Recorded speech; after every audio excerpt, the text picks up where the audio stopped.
Hello and welcome to Anxiety Hacks. I'm your host, Kate Hudson-Hall, and thank you to everybody so much for listening.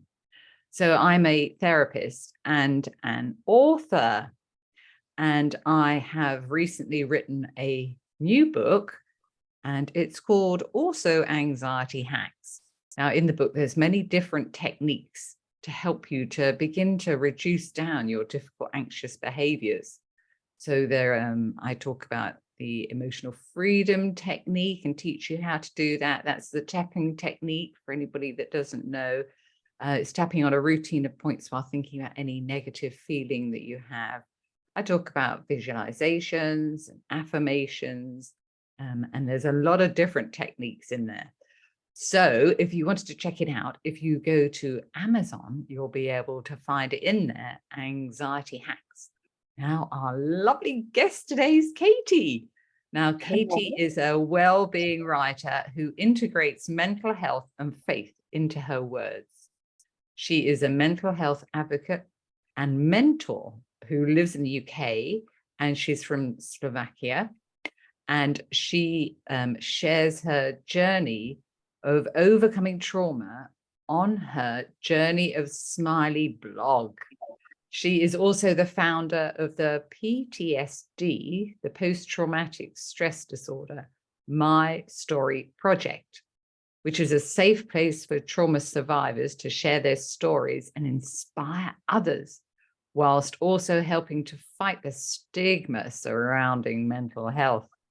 And her goal is to encourage and empower trauma survivors and support them in their healing journeys. So Katy's here to share her experience with going through these difficult times and the anxiety that comes connected with these difficult traumas, and also share what has helped her and other people that she has connected with on her blog. So welcome, Katy. Thank you so much. Thank you so much for having me. Oh, it's great to have you here. Thank you.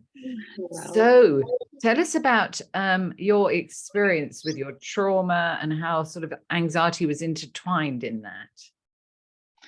yeah, so yeah, I just kind of introduce myself quickly. As you said, my name is Katy, but my nickname is Smiley, actually. I love that. Yeah. And that's why it is the journey of Smiley, because my mom sometimes used to call me Smiley because I smile so lots, I must say. And sometimes as people say, like, they have a smiley face, but you don't really know what is inside them, really. Yeah. So as you said, I come from Slovakia, so I grew up in Slovakia, and there were trauma, to be honest, or anxiety. So as I grew up, those words were almost a taboo. And then, right. Yeah. So growing up in a country where you are just kind of supposed to go on with your life, with whatever life throws on you, you just meant to get on with it.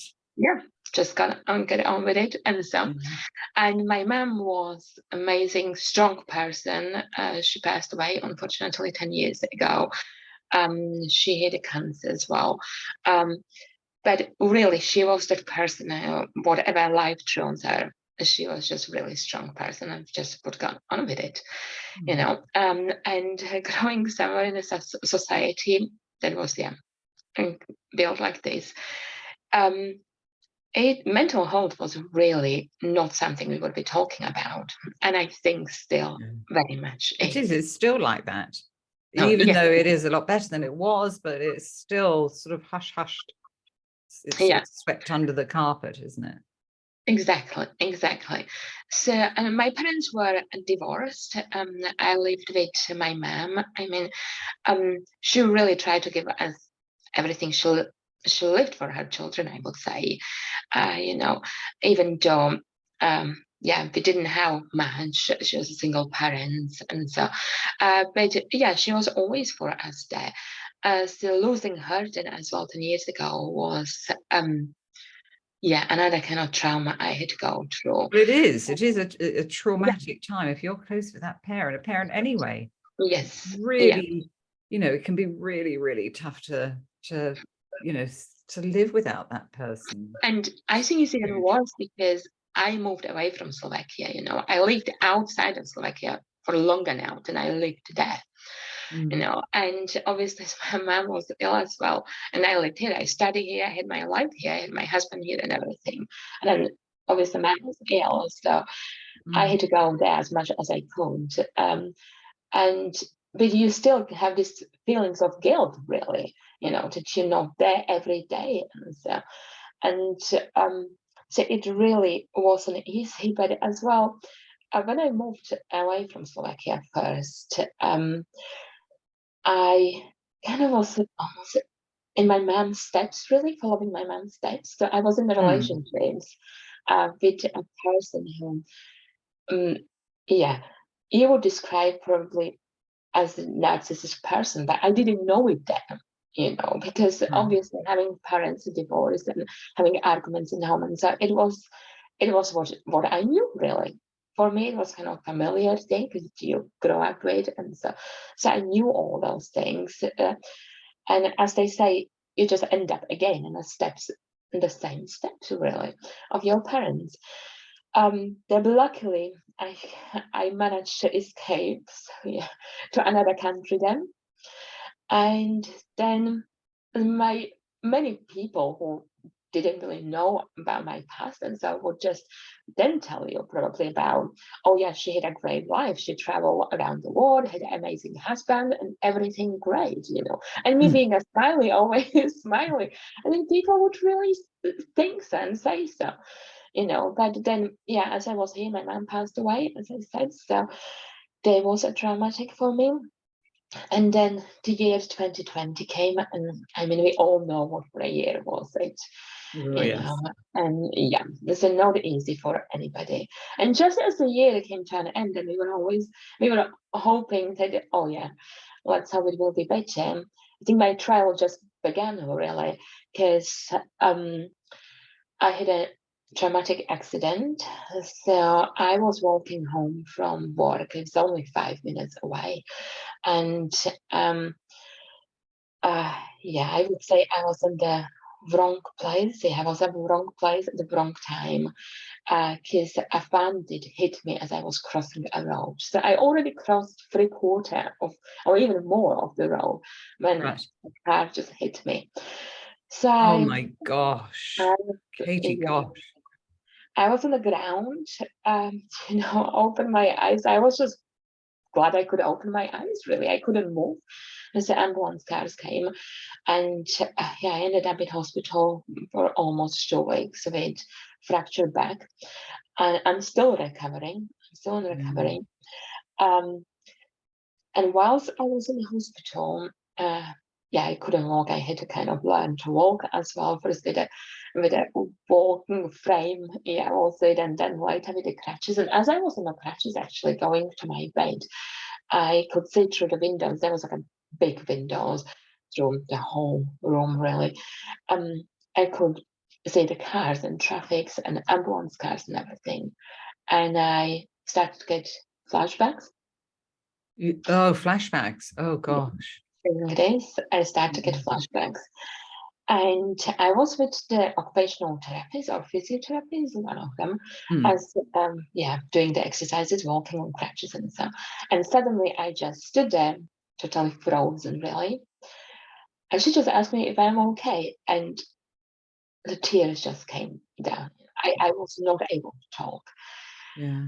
And then she just said, okay, come to bed. So she helped me to my bed, put the curtains around as you have in a hospital, we get a bit of privacy. And I just kind of said to her, I just said to her, like, you know, the car's there and everything. And yeah. And she was very understanding, actually. She said to me, almost as if they would expect it. This is like a normal reaction, you know. Well, for me, you know, I was like, I don't know what's going on, really. But then she said, yeah, really calm me down, saying, you know, don't worry, it's not unusual. People do get this. That's totally normal. And I was lucky, I think, to be in hospital then, because I had a great help actually as well, support from pastoral care as well. Priest who came as well and talked to me. But what has actually happened, this accident caused as well, or everything that was in my head that I kind of before just swept onto the carpet, as you said, all the mental health and all the problems, all the trauma. I never kind of dealt with them. I just swept it onto the carpet. It all came out. Yeah, it's got to come out somehow, Yeah. somewhere, sometime. And yet it all came out. And being in a hospital in a lockdown then, I didn't have people. Yeah, so you're on your own. Yes, I was on my own. So what I did, I took a paper and pen and I emptied my head on this, because that's what I used to do when I was still in Slovakia. You know, I used to write for my school newspaper. I actually had a first poem published in a school children magazine, yeah, when I was about 7 years old or so. Right. But then I didn't write actually for the whole time I was away from Slovakia, because I used to live in different countries, and then you kind of like, yeah, and it's the anxiety really as well. You know, you think, oh, I'm not good enough actually to write in my own language anymore, in my mother tongue, but I'm not good enough to write in a language of the country where I live. And then I moved to another country, and then I was thinking the same. Yeah. But I think once you really hit the rock bottom, you don't care about those things anymore. You just say like, it has to go, otherwise I'm getting crazy here, really. I'm getting crazy. I don't know what is happening to me. It needs to get out. And that was the way how I And could how did you live. feel when you first started to write? Relief, to be honest. You Yeah. know, relief, as I think as So well, many because people find that so helpful if they've had a difficult experience or whatever, but it's tuning into those feelings and writing them down, the difficult past memories that you have. And it's a way to express how you're feeling and get those feelings out. yeah, I say I started writing really, I returned back to writing as my therapy. Yeah. You know, it really was my therapy. And then as I was doing this, because yeah, accident was the cherry on the top, really, that opened the Pandora box and all the tools were. Yeah. And I just, yeah, I could empty my head on the paper. But then I was thinking, no, it would be shame just keeping it all for me, because obviously some there are some parts of my life I'm still not able to talk about it. Yeah. But then there are parts of my life, I think, well, it could help others if I would share this, if I don't just keep it for myself, you know. Yeah. I had a similar experience, Katie. When I was 9, I was sexually abused. And then I was told not to talk about it, obviously, as they do. Yeah. And then I didn't ever talk about it till I was in my 30s, when I was having therapy, started to, gradually begin to open up and talk about that. Yeah. Yeah. So yeah, and then that's actually the writing was really my therapy. So that's how I started, and I was thinking I share it with others, and that's how Journey of Smiley was born.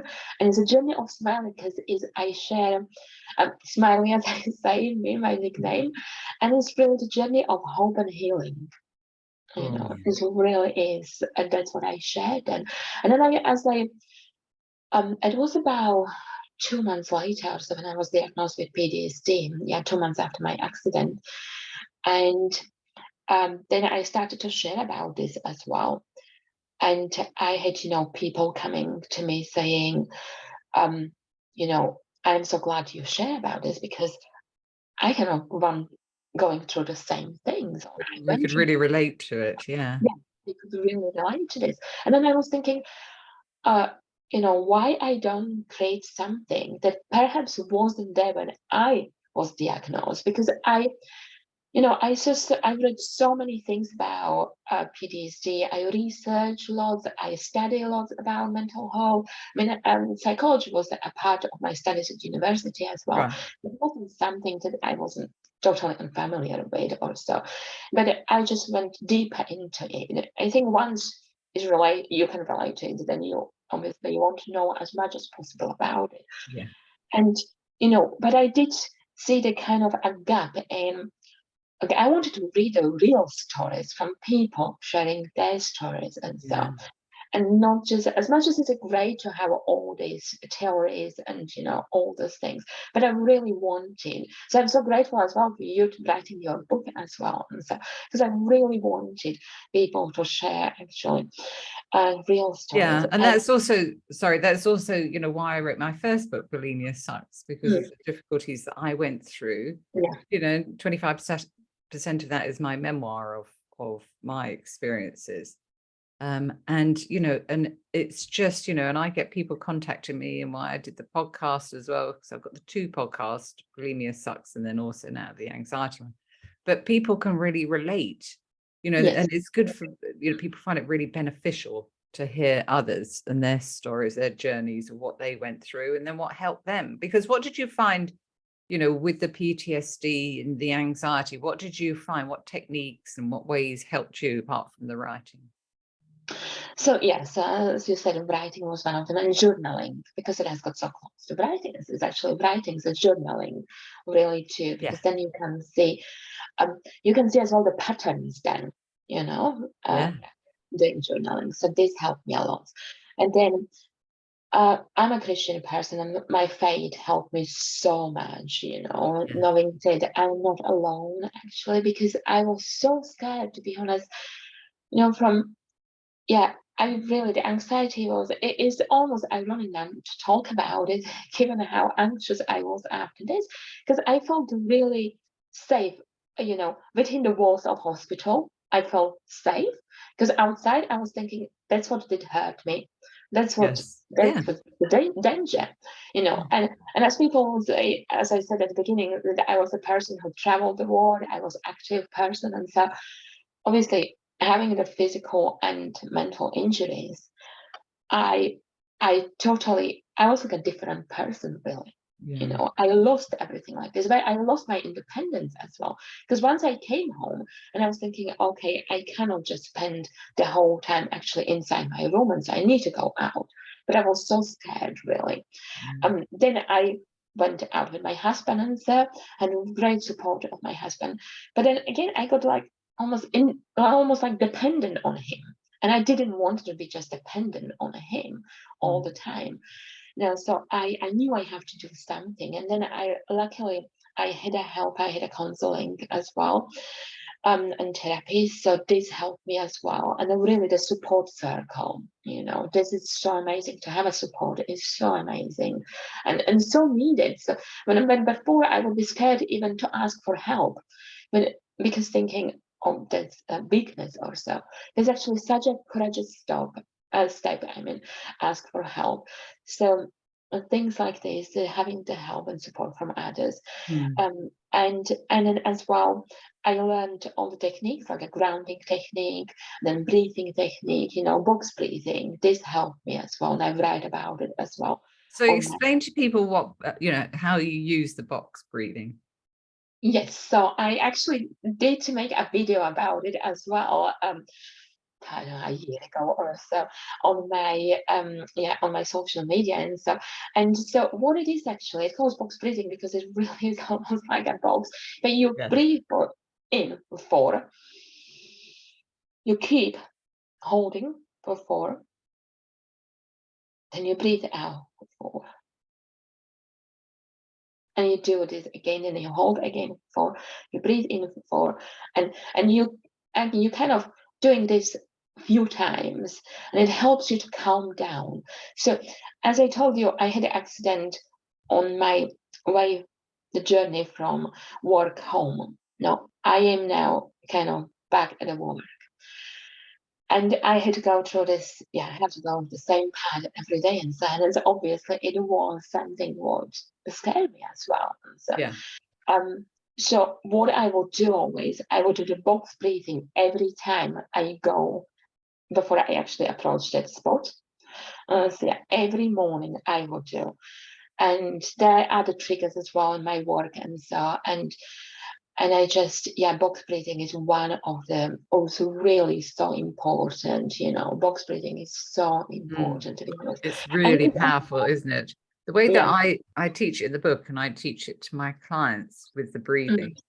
is to Mhm. breathe in for 4 and Mhm. then hold it for 8 and breathe out for 8. Okay. But the Okay. reason for doing that is because you're connecting to that calm part of you by Mhm. breathing out for longer. So you're connecting to your central, your nervous system, Yeah. the part of your nervous system that's Yeah. called the parasympathetic nervous system, because you've got the sympathetic and the parasympathetic. The sympathetic is connected to that anxious state. That's why you only breathe in for 4 and then you breathe out for longer, because then it connects Mhm. you to your normal calm state. Yeah. So No, it makes sense. Yeah.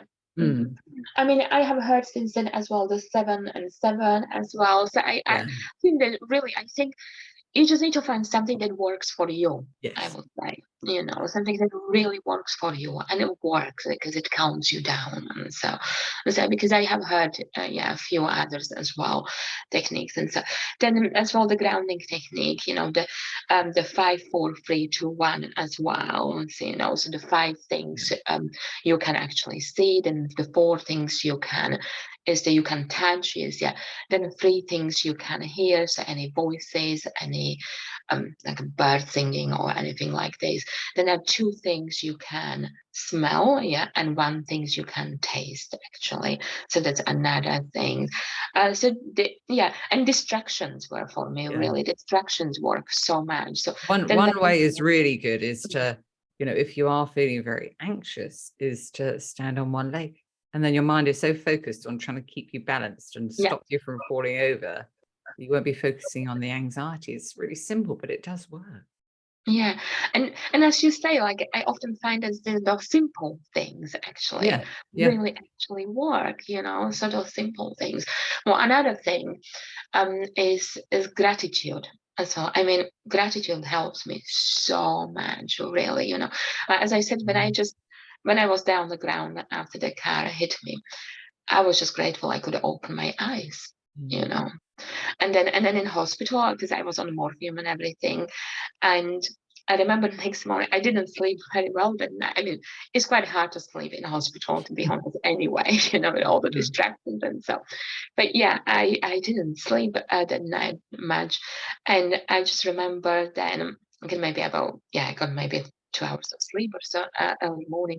And I remember I then woke up and I wanted to read something from the across. I mean, there was a side table on the side. And I was going to cross it, and with every movement, my back was hurting. And then I was thinking, okay, Katy, just try to lift your legs. Just try to lift it just a little bit if you can. So, and I was able to really just like a centimeter or so, really not much, but I also able to lift it up, and I was in tears of pain, but as well gratitude, because I was thinking, oh God, thank you so much. I won't be mm. paralyzed. I know it hurts, and I don't know how long it will be hurting. And so, but I won't be paralyzed. I'll get out of this. And I'm thinking, I get out of this stronger then, because of everything I had to go through. So even the anxiety, and all the trauma honestly happened to me, is there is a silver lining in everything. I always believe this. Yeah. My mom always used to say things happen for a reason, and she passed away 10 years ago. As I said, she had a cancer, and so, but I really believe that God has got a plan with us, and we might not always understand it, but in the end it comes as the best in the end for us. So it is hard sometimes to understand, really. Mm. But yeah, as I said, I would probably advise not even return back to writing, and I mean, like, I'm a priest said to me actually after my accident. He said, oh, God left you here for a reason, and I believe this. Mm. No, I believe Absolutely, this. absolutely. To be able to help other people. So how Yeah. can people find your blog and your details? Yeah, so you can find it on the journeyofsmiley.com if you Google it. And I am on social media as well, so you can find me on Instagram, Journey of Smiley. And yeah, honestly, I always say if anybody is willing to share their story, so I'm always open, or as well. Um, I mean, I had a people through my through the website contacting me about when they have a problems, whatever they're going through hard times. And so I I always say my messenger is always open. So if you need somebody to talk to or just really open Oh, your ears sometimes, honey, that's lovely. and I as well have created, because as I say, I've been studying so much about PTSD, about trauma and everything. So I created a trauma self-healing guide, that is as well free for anybody to access on my website. And I created it, is it all my experience and knowledge I learn, but as well is it working together with other health professionals as well, Yeah. and link their opinions as well on it and everything. And I just wanted to, I believe healing shouldn't be a luxury. And I wanted to create a resource for people that everybody can access, and that will be there for them to help them on their healing journey. So anybody can access as well this Yeah. resource on my website. And just find me on the Journey of Smiley. Either is it on Facebook, Instagram, on my website. So yeah. Yeah. Oh, Katy Smiley. Oh, thank you so much. Thank Yeah, you thank so you. much for sharing, your honest, difficult journey. And thank you so much. Thank you so much for everything you do as well. And thank you so much for having me here. Yeah. Oh, yeah, no, it's been great to hear, the difficult time that you have had, and, and how you've moved forward with it and where you are now. So we're all so pleased and reaching out and helping others. That's very kind. Oh, yeah. Thank you Thank so you. much. Thank you. Thank you. And thank you to everybody for listening. So that is the end of today's episode. And before we go, make sure that you subscribe to the podcast on Apple, iTunes, or wherever you listen so you never miss an episode. And I look forward to chatting with you in the next episode.